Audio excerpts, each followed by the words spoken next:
नमो विष्णुपादाय कृष्णप्रस्थाय भूतले श्रीमते कृतदासी अधिकारी इति नाम्ने। नमो विष्णुपादाय कृष्णप्रस्थाय भूतले श्रीमते भक्तिवेदांत स्वामिने इति नाम्ने। नमस्ते सारस्वते देवे गौरवाणी प्रचारिणे निर्विशेष शून्यवादी पाश्चात्देशतारिणे। ओम ज्ञानतिमिरन्धस्य ज्ञानाञ्जनशलाकया चक्षुरुन्मीलितं येन तस्मै श्रीगुरुवे नमः। श्रीचैतन्यमनोभीष्टं स्थापितं येन भूतले स्वयं रूपा कदा मह्यं ददाति स्वपदान्तिकं।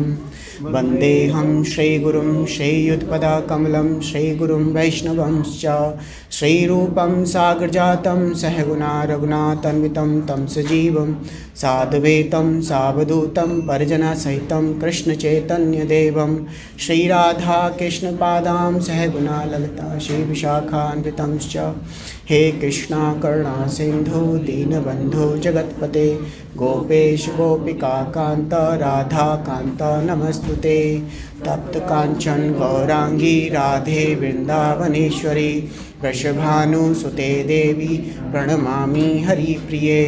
वाञ्छाकल्पतरुभ्यश्च कृपा सिंधु एव च पतितानां पावनेभ्यो वैष्णवेभ्यो नमो नमः। जय श्री कृष्ण चैतन्य प्रभु नित्यानंद श्री अद्वैत गदाधर शिवासादि गौर भक्तवृंद।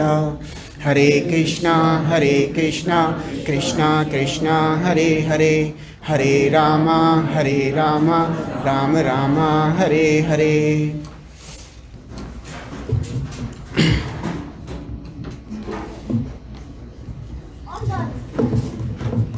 So we'll start with a little sweet song, Jai Radha Madhav, which Prabhupada loved to speak or sing right before the class. Jai Radha Madhava Kunja Bihari Radha Madhava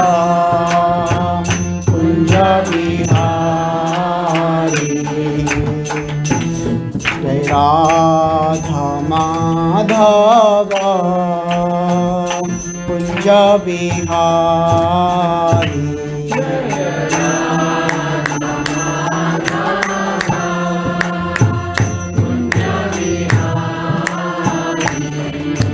Gopi Jana Vallabha Girivaradhari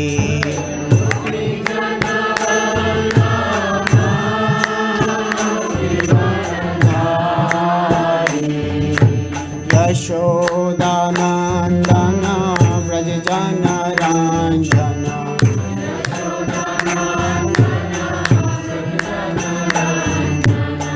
Jamuna Tira Vanachari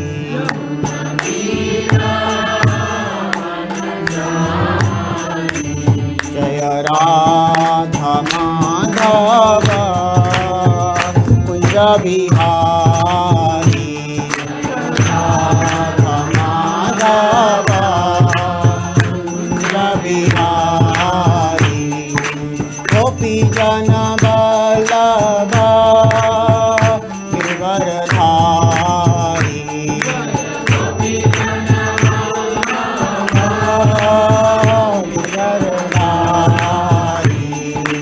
Yashodanandana Vrajajana Ranjana Yashodanandana Vrajajana Ranjana Yamuna Tira Vanachari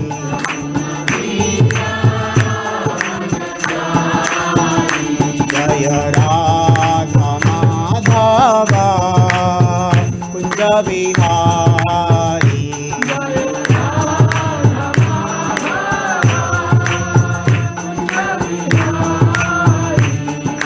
Gopi Jana Vallabha Girivaradhari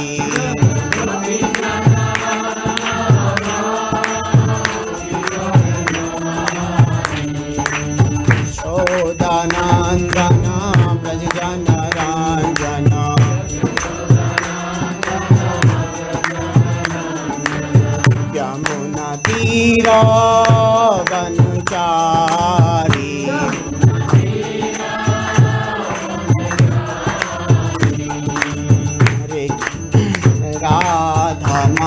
Madhava Kunj Bihari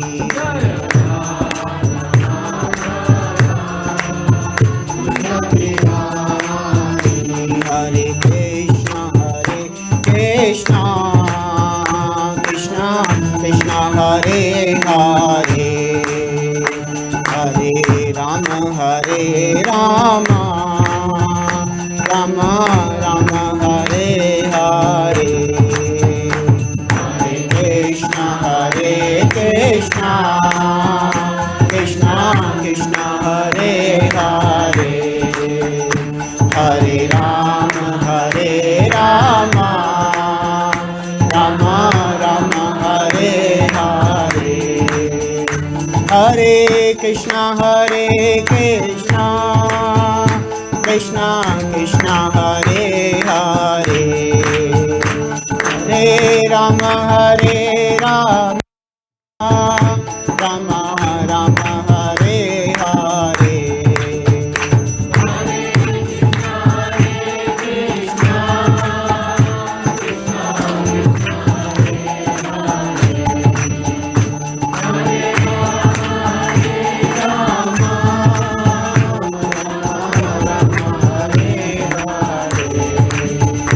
Hare Krishna Krishna Krishna Hare Hare Hare Ram Ram Hare Hare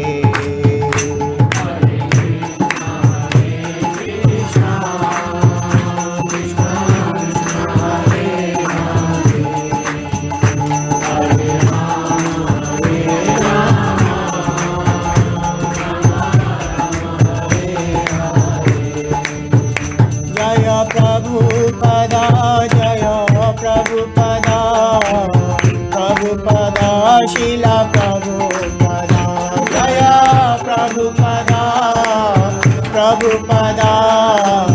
Prabhupada Shila Prabhupada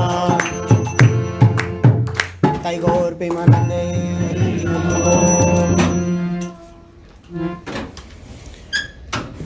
Thank you everyone. Let's begin with the today's topic is Bhagavad Gita verse 2.14. So we'll recite and recite together. Matra sparsati kaunteya Sitoshna sukha dukkada Agama apayino nityas Tamstitikshva bharata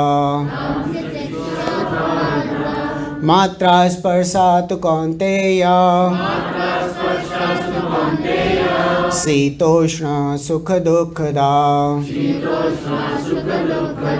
Agama apayano nityas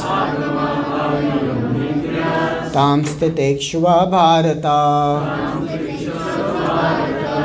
Matra sparsatu kaunteya Sitoshna sukha dukkada Agama apayano nityas Tamstitikshva bharata Prabhuji and Mataji's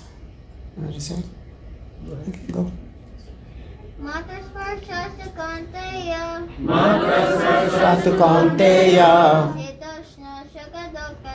Sitoshna sukha dukkada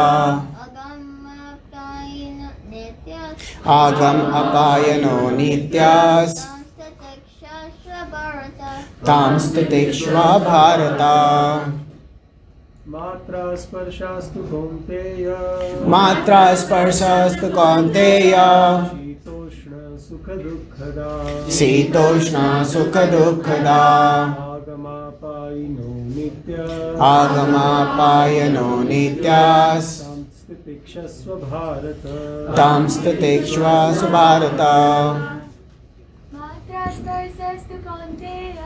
Matra sparshastu kaunteya शीतोष्णा सुखदुःखदा आगमापायिनो नित्यास् आगमापायनो नित्यास्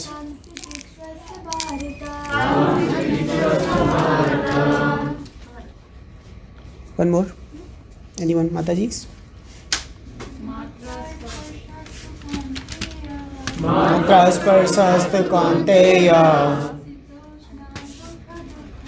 Sitoshna sukha dukkada Agama nityas Tam Stikshvasa Bharata. Thank you.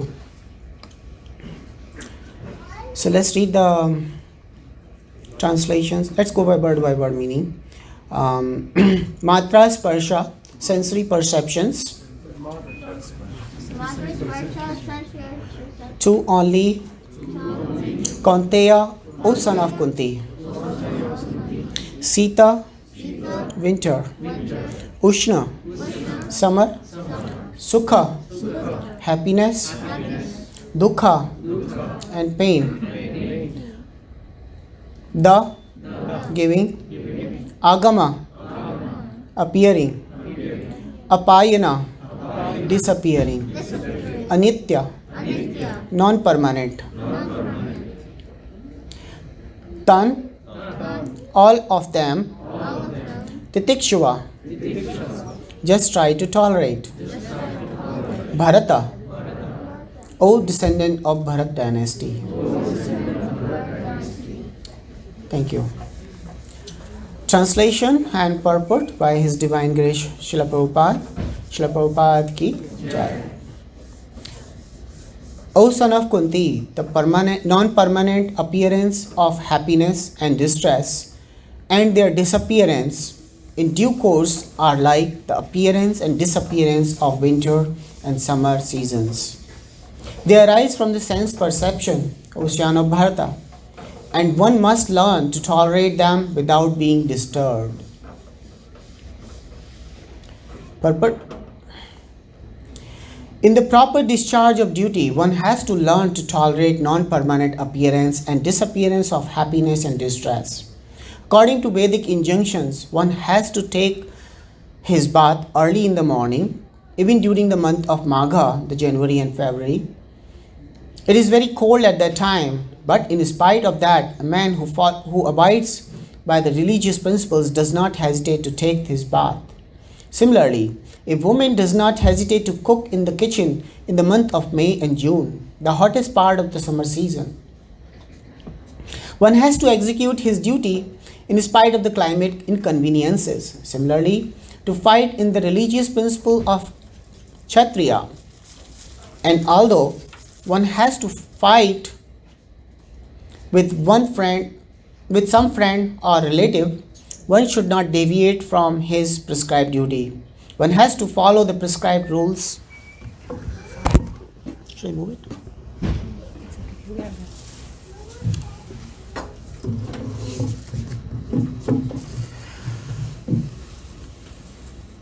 One has to follow the prescribed rules and regulations of religious principles in order to rise up to the platform of knowledge.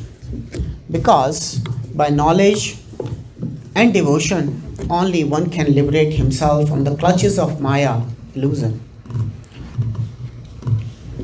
The two different names of the address given to Arjuna are also significant. To address him as Kaunteya signifies his great blood relation from his mother's side, and to address him as Bharata signifies his greatness from his father's side. From both sides, he is supposed to have a great heritage. A great heritage brings responsibility in the matter of proper discharge of the duties. Therefore, he cannot avoid fighting. So, it's one of the very, very important words in Bhagavad Gita, and it surrounds around the tolerance and the non-permanent nature of changes, and we'll try to explore and in due course Hopefully we'll learn something, but if I say something incorrect or causes any inconvenience to any one of you, please forgive me. Hare Krishna.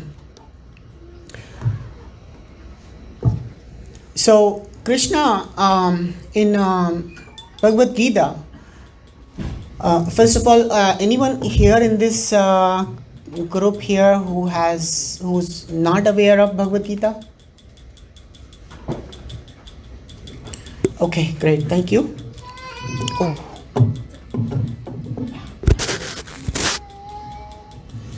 Just get some tissues. Okay. So Krishna takes the one of the once Arjuna he surrenders to Krishna and accepts him as the guru or requests him to be as his disciple. That's when Krishna starts speaking, and this is one of the first verses when Krishna is speaking. Right before that, Dehina, that was done by His Grace Ramchandra Prabhu last week, and we heard the word Dhira in there. Now, in this here, Krishna is right away hitting on the nail, tolerance. He's giving the message of tolerance to Arjuna. That, just one second, can somebody help me put some tissues there? It's gonna go in the other place. Sorry.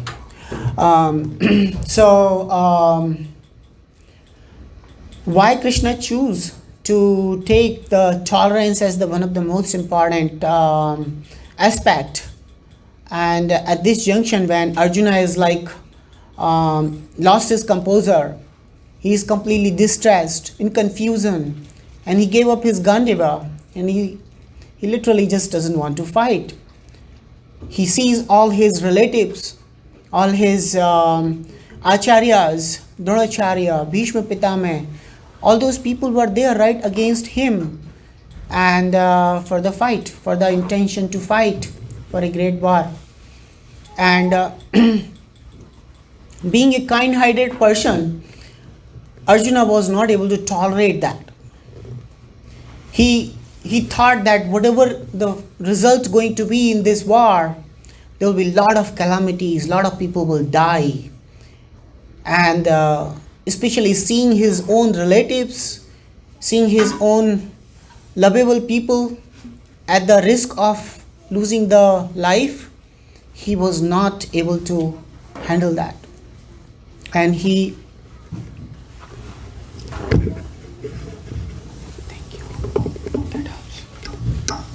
So at that time, he requested Lord Krishna to help and get out of that distressful moment. In fact, he wanted to get out of the battle itself altogether. But Prabhupada is describing in this purport here the fact that he was disturbed by the death of the relatives. And later on in Bhagavad Gita, we see that Krishna shows the universal form and reveals the reality that in fact everybody is kind of dead and he's just being the nimitta matra. But here at this juncture, just like a child is bewildered and it seeks for the help, right? And parents take the charge and help the child to get out of the situation. Similar is the situation of Arjuna. He's a warrior. He's pretty strong. He pleased Lord Shiva. He pleased Parashuram. And he's one of the most strongest warrior in the Pandava army. And at this juncture, he's giving up. He doesn't want to fight. So, to bring him back to his composer, Lord tries to explain him, and in fact, he gives him right away in 2.11, which I think we did it a couple of weeks back, and Krishna says that Nanu Sochanti Pandita. So you are lamenting, even though you are so intelligent, so powerful, come from the dynasty of Bharata, the son of Kunti Maharani, who herself has sacrificed so much in her life. And at this juncture, you are just like lamenting for what?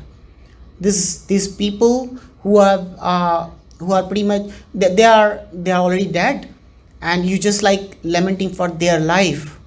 So in fact, it is reflecting your weakness that you have attachment to their life, the understanding that we are not body, we are the soul. That concept is gone. You have learned all that thing, but you don't have the application of that. Giving all this thing, in the conclusion of Bhagavad Gita around 18.16, then Krishna again repeats the same thing. He explains Arjuna everything. Karma Kanda, Dhyana Yoga, Bhakti Yoga, all those things he explains all through. And at the end, he leaves Arjuna at his own decision. But however, he gives the hint. Sarva dharman parityajya mamekam saranam bhaja. Aham tvam sarva papebhyo mokshashyami masacho. Do not fear. Krishna is giving so many assurances to Arjuna, just like a little child who get disturbed with some minor unfavorable situations, and parents try to convince everything will be fine, don't worry. You get hurt in soccer game and you just convince your child it's going to be fine. Little bruise you got, it'll be fine. Keep fighting. And the child start back onto the food, right? Same thing situation here, Arjuna's situation, and Krishna is trying to help him, bring him back to his position. Arjuna, he's a strong, he's a warrior, right? But at this junction, he lost the will to fight that. How much distressful that situation can be, that you have all the strength but you don't want to take the employ that for the purpose with your duty, your dharma, right? So there's a little story. There was a student. He just goes for suicide, and for one or the other reason the suicide fails, right? And he was saved, and this devotee asked him, what was the reason you wanted to commit suicide? He says that I'm a gold medalist. I never failed in my life. I always got gold medals, and this time I got silver medal. I cannot tolerate that. Now, you may laugh, but just think of the situation of that person. He is in great distress. He is in great distress because he never saw that situation of being on the second position. So this situation is like relative, right? I never got any medals. If I got silver medal, I will be very happy jumping everywhere, right? But this person wants to give up his life. He thinks that the life has no meaning anymore. So the point here is, it's relative, and it's our mind and our senses. Our senses makes us to believe that what the situations are in front of them, that situation is the real situation. He didn't get the gold medal, so it's worth to commit suicide. His mind convinced that person to commit suicide. Arjuna gives up his Gandiva. He doesn't want to fight because he doesn't think that it's worth killing his acharyas and all the so many respected, loving people. It's important to know that our mind, our senses, these are all these are not permanent, right? And they drive us crazy throughout this journey. Like being in a human life, we are just passing through this journey with the ultimate goal to love to Krishna, right? Some knows it, some doesn't know it, but that's the ultimate goal. On the other hand, with this story of the student who was gold medalist and could not, once the devotee explains that, hey, do you know the school you are in, thousands of people are striving to get in there, you are in there already. So explain the relative position where you are. Same thing Arjuna, Krishna is doing that for Arjuna. On the other hand, you see a person who doesn't care about the medals and all that. He's happy, frolic, has no problem with anything, right? So do you think that person is better than the person who's deciding to commit suicide? It's relative. Krishna in this verse is saying that happiness and distress are due to the sense perception. Our senses are imperfect, and for a person, same situation causes happiness. Same situation for another person causes distress. So it's a lesson for all of us. When situations arise, think, take a little back step, think that what is causing me to feel distress in this situation. Maybe there is some attachment. I may have some strong attachment with something. Can I get rid of that attachment maybe, right? And when a storm comes, when there is a storm and we are under a shelter, we have a belief that the storm will pass away and I'll survive and I'll get out of this shelter and go home, right? We have that kind of conviction or belief, right? What is that? That is like knowledge that the situation of this storm is not a permanent situation. It's happening, it will go away. Same thing here. The happiness and distress, we are happy today, maybe we will be in distressful situation tomorrow, but know the fact the happiness will come back. Just the knowledge, this knowledge will help us to get away from that situation and make the right decisions, right? I was just going to the dictionary. What is the meaning of tolerance? It says tolerance means the capacity to endure pain or hardship. In case of Arjuna, there is no hardship and really there is no pain either, but he is not able to tolerate. So this is a subtle meaning here. His situation is the attachment with his relatives. That attachment is causing so much of pain for him, right? So there's another, I was hearing one of the lecture of Prabhupada. Prabhupada was explaining the situation that why we end up in situation what we are in. And he compares the example of Rolls Royce and an auto rickshaw. A person driving in the auto rickshaw, he's happy, has no complaints. But a person who's driving in Rolls Royce, he has that his identity that I'm driving Rolls Royce. Hey rickshaw, move away. He is identifying himself with the Rolls Royce, identifying the other person as a rickshaw, auto rickshaw. Does not see the soul inside that, does not see the person inside that. And he himself thinks himself as a Rolls Royce, does not think the situation that he's a person and there's a soul inside him. So that's basically the false ego. We identify ourselves, like go a little higher level of that. all of us, at least I'm just speaking for myself,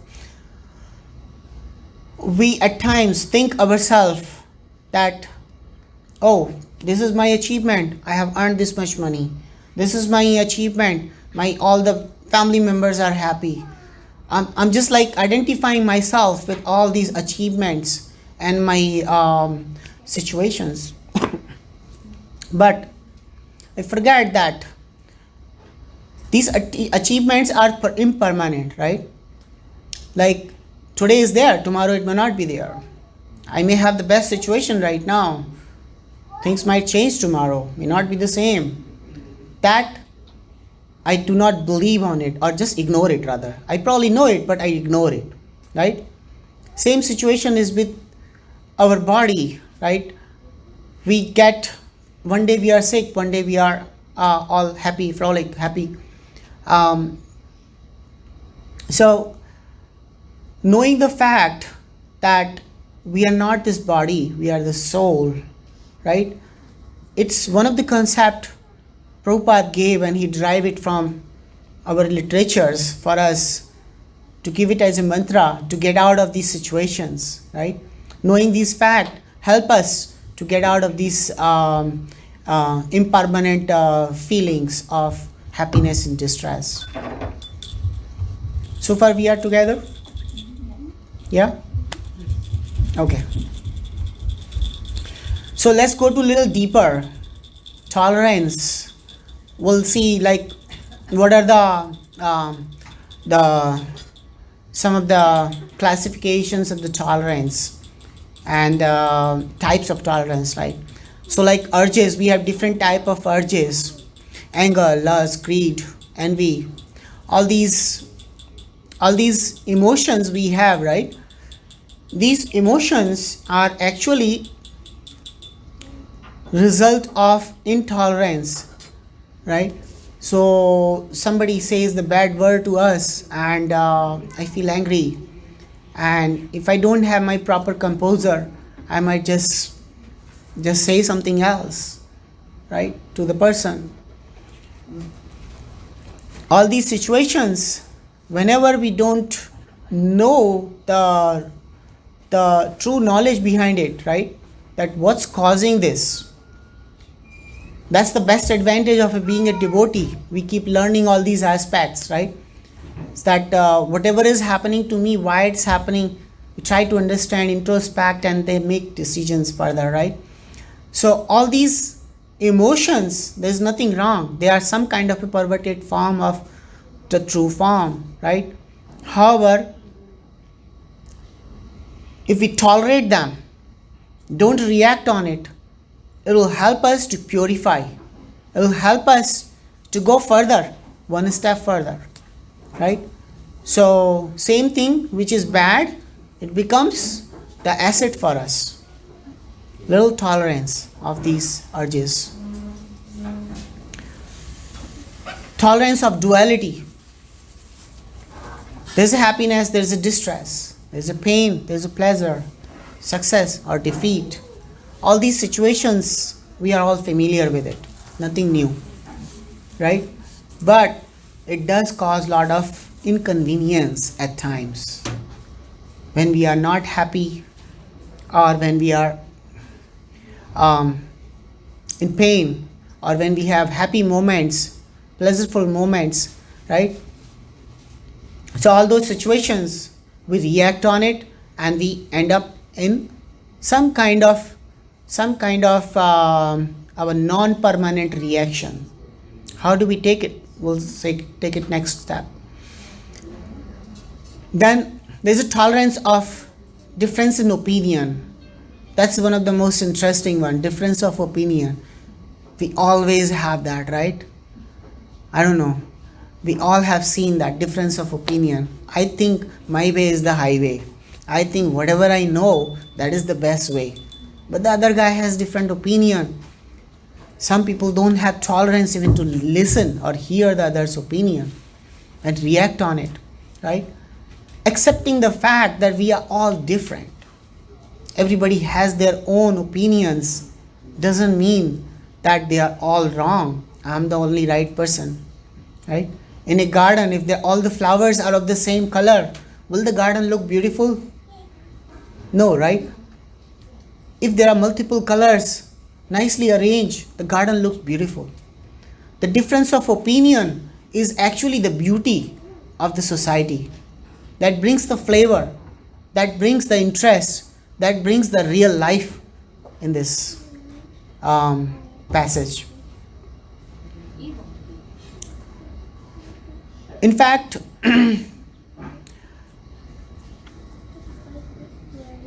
tolerance is an essential component for maintaining the relationship. When we end up in arguments, it causes a lot of pain to both the parties, and both the parties are at the loss.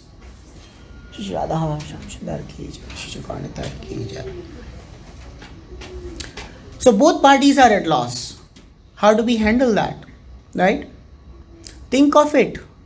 When you react to that situation, right? What's causing those situations, right? Most of the time when we are intolerant or reacting immediately, that's most of the time it's because of our own selfish interest. Just change the situation to being selfless. If the other person is saying something which is not pleasing to you, think of it that there must be something, he must be going through some pain that caused him to say that word. Or I may have a wrong impression, let me correct myself. Right? So all these emotions and experiences, we should handle them very carefully. Then tolerance of success. One of the subtle form of the tolerance of success. I have my Honda Civic, right?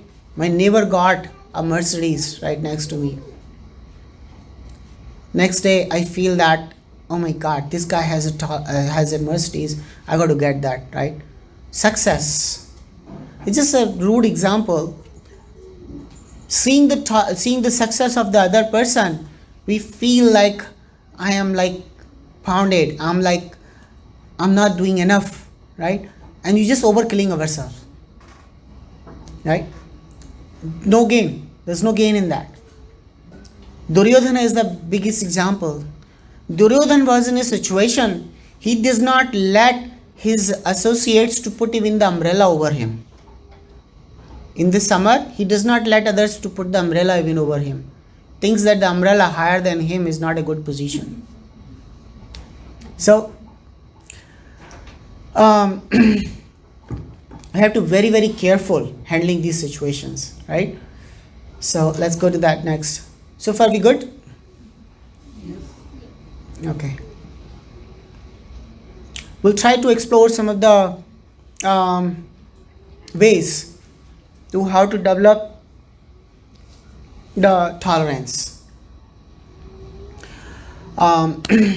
So we know the fact that whatever we are reacting on is all the reactions of the senses. 5 senses, 5 sensory objects. Whatever I see, I react on that. Whatever I hear, I react on that.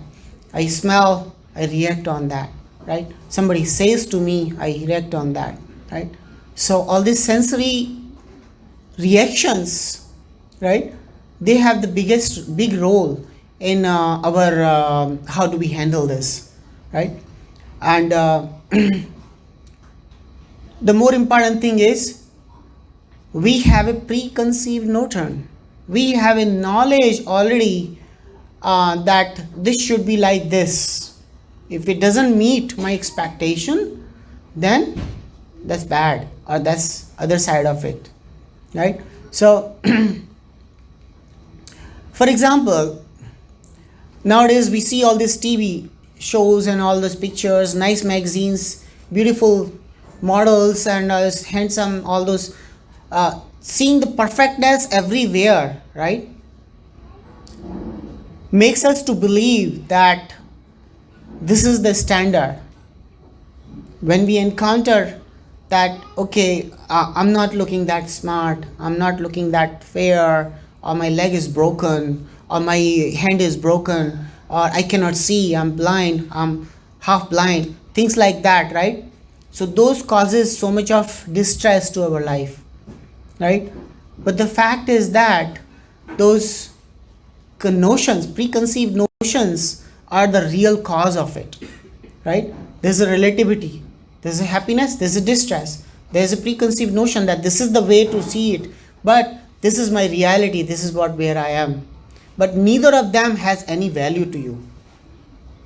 You are the body or you're the soul, what you are, right? If you think of it, your eyes are meant to actually please to see Krishna, please to see devotees, right? So that knowledge, if it is there, that just changes the face of the situation. No longer there is a distress, no longer there is a overjoyment. You are in a state of the spiritual happiness, right? Ears, we discussed that ears thing, and even Krishna's example. Krishna is the Supreme Lord, right? He was criticized by Shishupal so many times. He had a boon that if he blasphemed 100 times, then he will not survive, right? So this guy was very smart. He used to blaspheme Krishna very often, 99 times only. One time it so happened he lost life. So the lesson learned is Krishna is the Lord himself, and he himself has to accept the blasphemies from the people like Shishupal, right? Did he react on that? No, right? Tolerance, tolerate that. Prabhupada gave an example. There was a devotee, he said that people are criticizing me a lot. Prabhupada said that maybe you were glorified too much in the last life. That may be the reason. There was a couple. They fight a lot, came to Prabhupada for help. So Prabhupada, we have a lot of fights. Prabhupada said, that's fine, you can fight, but don't shout. They go home. After 6 months they come, meet Prabhupada. Prabhupada says, how is it going? Everything fine? So couple says that, yes, things are perfectly fine. Actually, there was no fun in fighting without shout. So we stop fighting now. So, like how we tolerate, right? There was a beggar. He always wait at the door of a very rich person. Didn't get anything any day. One day, the rich man came out and he just started praising. Oh, you are the most handsome in the whole town. And the rich man became very happy. He called his wife. Oh, dear wife, please bring my golden chain. That beggar felt like, oh, this is very nice, this is working, looks like. He said that, oh, your garden is the best garden in this town. The man said that, dear wife, please bring the bracelet, gold bracelet also. He said, the beggar said, you have the best car in the whole town. And the rich man said, dear wife, please bring that the pack of the dollars I kept in the safe. The beggar was like, okay, this is enough. Not anymore. Right? So he stopped there. He waited. Nothing happened. So he asked the rich man, hey, you asked for that gold chain, bracelet, that dollars. Nothing is coming out. What happened? So rich man said that, well, you pleased me by the words. I pleased you by your words. What's wrong? Things are fine, right? Equal. So speech has a really big significance in our life.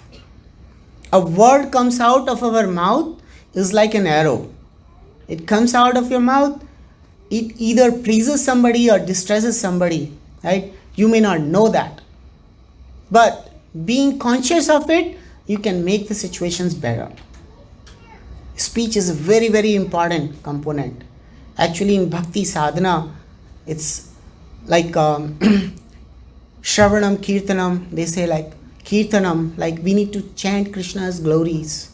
That's what our tongue is meant for, right? If you cannot do that, keep silent, right?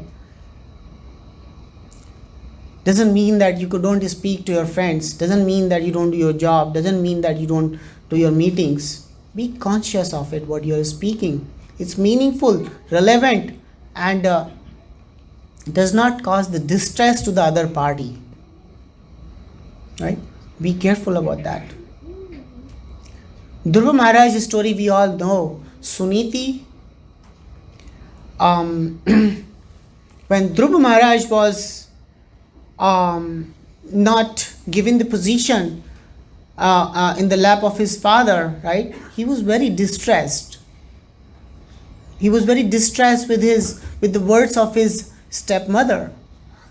At that position, what he could have done. However, his mother gave him the instructions to take the shelter of Lord Krishna. Right? See the situation. Take the shelter of the Lord Krishna. Today we know Dhruva Maharaj. Dhruva Maharaj. He got out within 6 months. He take the darshan of the Lord Vishnu and he elevated to such a high position. Right? So words, speech has such a big, potent impact on our life. Have to be very, very careful. Have to be very, very tolerant on the urge of speech. What we speak, be careful about it. There's another story. There was a temple, they were slightly different. So they were celebrating the Narasimha Chaturdasi. The people met. There was a nice cake today also. So so they were celebrating the nice program, and there was a cake was made, and everybody was dancing, jumping, doing the Narasimha Aarti. A very joyful environment, right? Especially the people in the front, their eyes were stuck on that cake. Because the cake was so beautiful, right? It was looking like so yummy, right? So they couldn't see Narasimha behind it. The cake was like all stress, like focused there. So the aarti started. They did joyful kirtan. Kirtan ended. Prasadam, they started cutting the cake and put it on the serving. The first person went and picked up the cake, and he was waiting for so long. He just took the bite, and immediately his reaction is not so happy because the cake did not have sugar. So much of aspirations. The nice cake, beautiful looking cake, and now it doesn't have any sweet. He could not believe that. He put the cake aside. He said that maybe I bite it from the wrong place. Let's try from the other side. Try from the other side. Same, no sweet. He bite it, cut it, take it from the middle part. No sweet. Right? So much of distress for that devotee. Why? Expectation is so high. Our expectation is so high. And he could not tolerate that why this cake is not sweet. So, like these things happen, right? Hopefully it doesn't happen today. Yeah? So Krishna says in Bhagavad Gita that these sense objects plays a big major role in our life, right? When these sense objects interact with the senses, then it produces some kind of difficult positions, right? Take it for granted. Because we are in this material world which is full of dukkha. Dukkhalaya asasvatam. It's dukkha and asasvatam. Right? So, one way or other way, these things keeps coming back to us.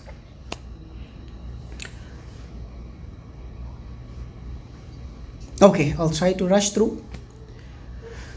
Continuing the topic, so we already touched the topic. So this nature of the sense perception is non-permanent, and it is circular in nature. Today we are happy, tomorrow we are not happy. Day after tomorrow we will be happy. The hope that a day will come when I will be happy. The hope that today is winter, the summer will come, right? That hope keeps us get going.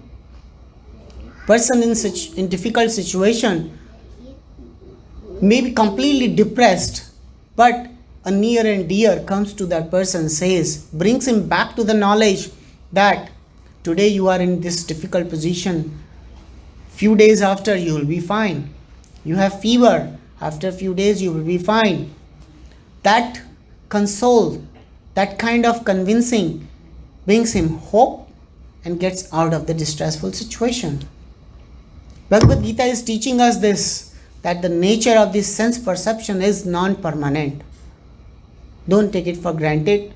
With that hope, we can tolerate the situations and get going. Right? Know the fact that this life is meant for the selfless service to Lord Krishna. It's very important that we should be constantly aware of that what is the goal, what is the motivation behind of whatever activities I'm doing, right? So that gets us going. That gets us to the right direction. Like a river flows, river does not know its directions. A river which is flowing violently but does not have a proper way, proper direction, just dissipates around in the fields and has no way to go further. However, a river which has a proper edges, it goes long way, right? Direction. It's important. We need to set our goal. We need to be aware of how to achieve that goal. What are the ways? And this particular verse in the context of this discussion, tolerance is one of the key factors here. Knowing the fact that you have to tolerate these situations of temporary happiness and temporary distresses. Temporary success, temporary defeats. All these dualities, you have to get going. Prabhupada defined love as a selfless service without selfish considerations.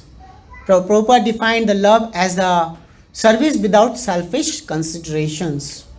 So just think of a child, a little child, 2-3 months, that Lalit Prabhu's little son is there, right? So if we start expecting from that child something in return, will that relation work? Right? That love for the little child is selfless. Right?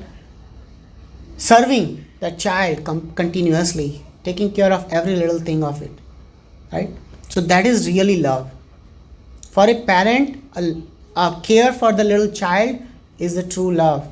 Same thing is our situation.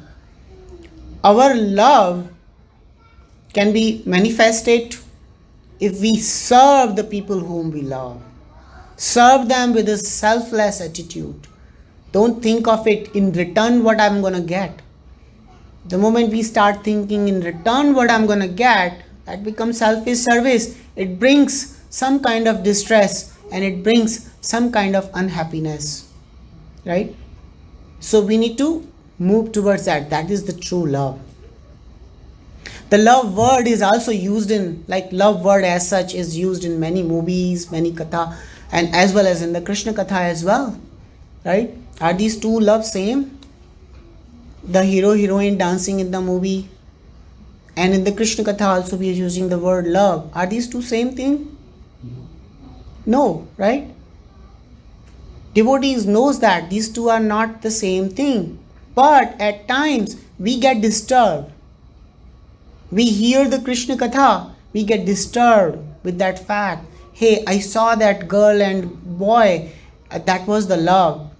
That is our perception. That is what we are thinking, that this is the love, right? And that we applies to the deities, to Krishna Katha, what we are hearing. That's where the problem happens. Because we have a preconceived notion. That is the love. We don't have a knowledge. We don't have a true knowledge. What is the true love? Right? That causes all the problem. The fact is, what we see in the movies is actually the lust. What we see in the Krishna Katha is actually the love. Devotees knows that after practicing some time. However, other people don't. And they actually argue on it. And that's when the discomfort, all those situations arise. And we have to tolerate that. Because not everybody is qualified to get that knowledge.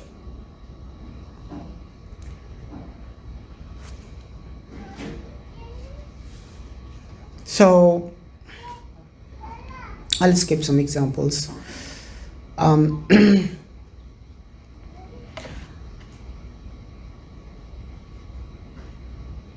There was a nice story about a person.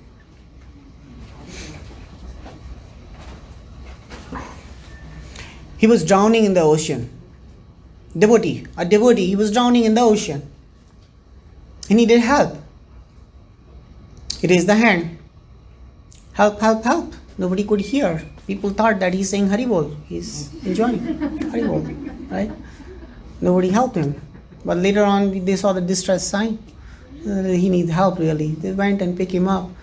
He took out the water from his tummy and all that. He was saved. Asked them, what happened? Why did you go in this deep water? This is a violent water. You should not go there.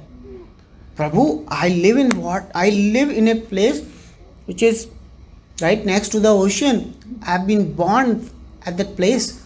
So I'm used to of it. Preconceived notion. He has a thought and he has a belief that ocean is okay for him. He takes all those challenges, goes in the ocean and got hit with that situation.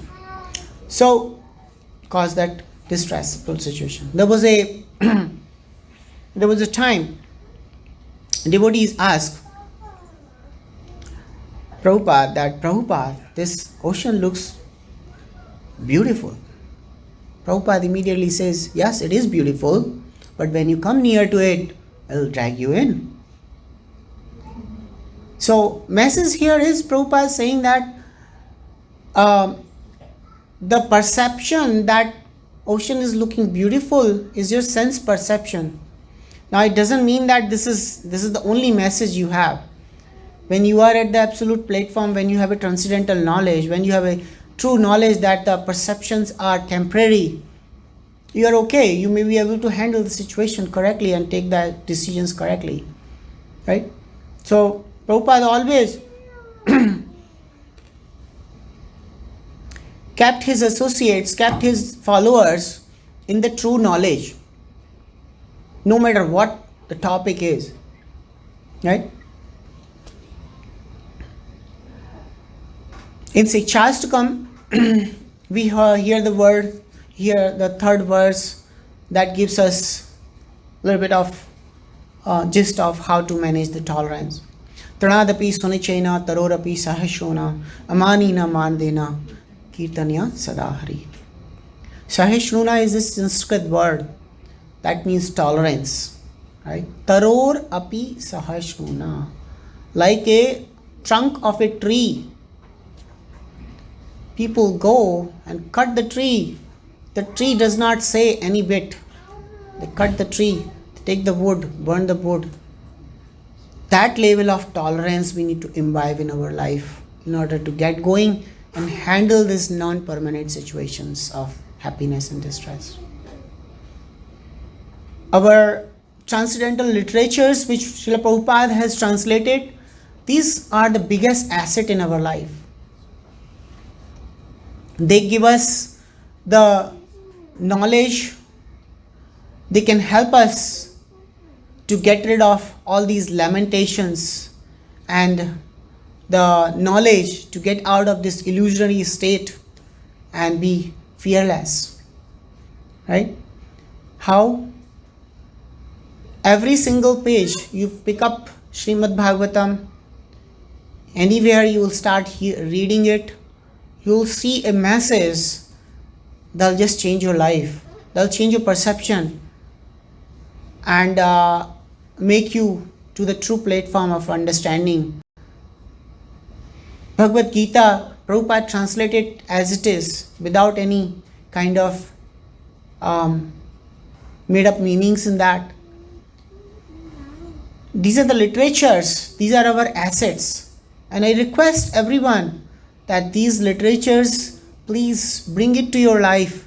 Even if you read one page of it, it's going to change your life. They are the asset, they are the most important assets. And think of it being a devotee. How many devotees actually exist in this world? We were just doing a calculation a few days back. It's actually 0.00001% something. Fraction, tiny fraction. In fact, okay, so it's a really, really small, tiny fraction. And in this congregation here, about 50-60 people here, we are so fortunate to be together and glorifying Krishna and understanding the literature Srila Prabhupada gave us. So, with that, I would just give a little story of a man. He was fond of Sanskrit a lot. He wanted to tattoo Sanskrit on his hand. So he goes to his dad that need to tattoo the Sanskrit. His dad said, okay, there's a Bhagavad Gita there. So he happened to got the Bhagavad Gita which he never read, just lying there. So this boy, he said that if I need to tattoo something, I need to be knowing what it is. My friends will ask me what it is. I need to be able to explain that. It cannot be anything as just like that. It has to have some meaning of it. So he said, what are the two good verses in this? He started searching for that. And in order to know what is good verses, he ended up reading the whole Bhagavad Gita. While reading the whole Bhagavad Gita, Lord Krishna tattooed his heart with all the blessings. He became a devotee. That's the power of our literatures. That's the power of what Prabhupada has given us. We should be considering ourselves a fortunate people. Accept these literatures and do our justice. Spend at least 10 minutes every day. Minimum 10 minutes every day with these Prabhupada books. They'll change your life. It has changed my life. I'm pretty sure everybody's life will be changed positively, constructively, in every way. Material, spiritual, every way. So please take the chance and bring Prabhupada to your home. With that, I request, please forgive if I did any mistakes, and I hope that was my attempt to purify myself only. And the last message, always remember Krishna, never forget Krishna. Always remember Krishna, never forget Krishna. Hari Bol. Thank you.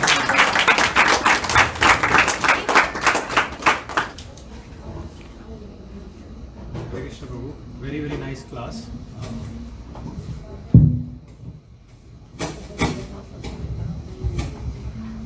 Very nice class, Prabhuji. Very relevant examples. There are three takeaways that I'm taking with me. Selflessness,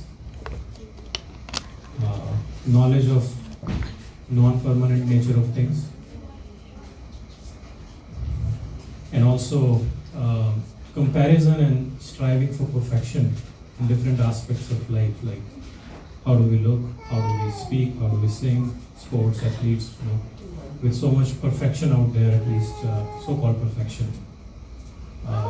I get it, I try to understand it, but how do we translate this message for kids? Because if we say it exactly the same way, then it sort of gets contradictory, because we teach our kids to strive for excellence, be very competitive, it's a competitive world out there. So what's, I know it's a tough thing to translate, because truth is what it is. They have to be selfless to have inner peace. So how do we slowly bring them to this path? How do we slowly translate it to them?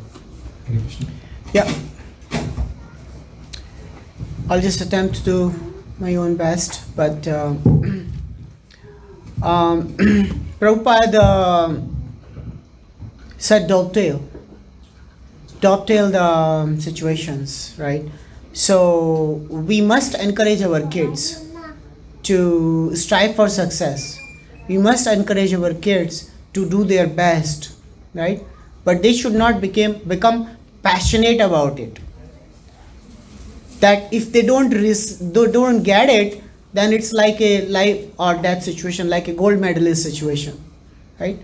That guy, he's always successful, fortunately, in the life, but once he got little unsuccess, he just want to give up his life. That means he did not have the true knowledge. We need to make sure our kids have the true knowledge. We need to strive for the best. In fact, Prabhupada used to say, devotees needs to be perfect. Perfect in every aspect what we do. At work, do the best. At sadhana, do the best. So we must do our best, but do not get attached to it. Know the fact that if I don't receive it, that must be a Krishna's will there. Remember Krishna there, right? And strive, keep trying best.